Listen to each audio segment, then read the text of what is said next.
So when you're building up your catalog for music licensing, should you just sort of go with whatever you're feeling that given day, that given week, or should you have a schedule that you stick to and ensure that you meet those, long-term and short-term goals by completing the album? Well, I probably just gave you guys the answer with the way that I phrased that.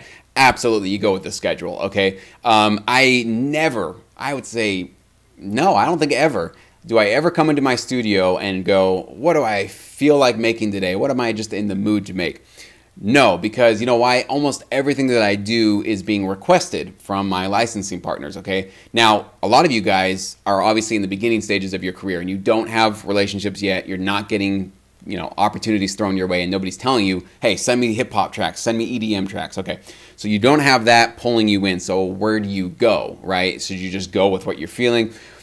Now, the caveat there being, as I've said before, yes, go with what you love. You should definitely go with the style, the sound, the genre that really moves you. That's definitely wise and smart, especially if you want this to be a 10, 20, 30-year career, right? And I guarantee you that in 10 years, you're going to be a radically different producer, producing all different types of sounds that you never thought you ever would. I was a metalhead, and I never thought that I'd do pop or EDM or orchestral or hip-hop or any of those other genres that I've dabbled in. But music licensing makes you a better producer in the long run. So you guys will see as time goes on that you will evolve. But absolutely, you should have a schedule, right? You should make a commitment. You should decide what's the theme of the album I want to put together. How do I want to create this music? And then you create that schedule. And you say, okay, I want it done in, let's say, 2 months. I want a 10-track album done in 2 months, right? Okay, where am I going to be at the end of week 8 or week 7, right? A week before this is due, how many tracks do I need to have back?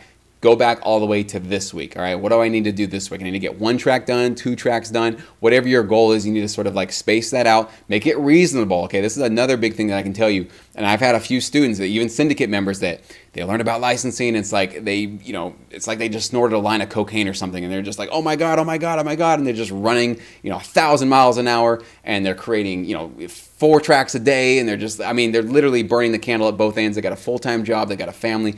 They're going nuts. Right? And I always see that, and this is wisdom, and I'm like, I really don't think that's going to work out. I wish everybody the best, obviously, but when I see that kind of intensity that quickly, it's like a bright light that I know it's bright and shiny right now, but that's going to dwindle real quick because that's not sustainable, guys. Like you have to pace yourself in this industry. I know some of you are still trying to get up your speed and get to that point where you can do 2 or 3 tracks a week, but for those of you that are like, oh my God, I'm going to do it, I'm going to do it.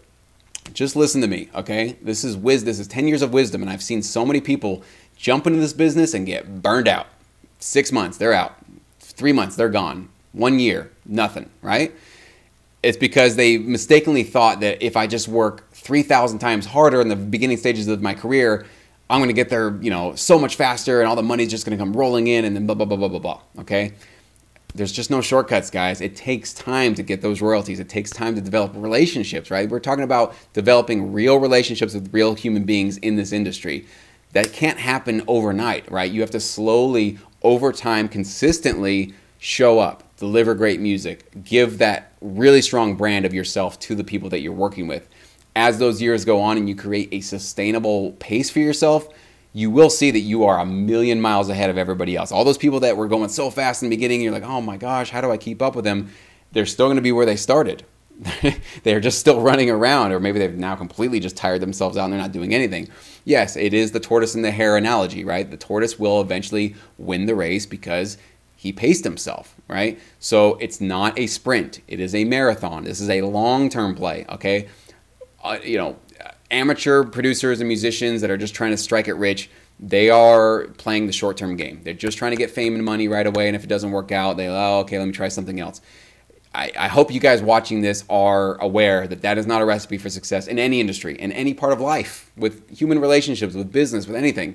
Getting the quick buck, getting the quick result never leaves you satisfied and never works out in the long run. You do have to pace yourself, and you have to realize this is a long-term play.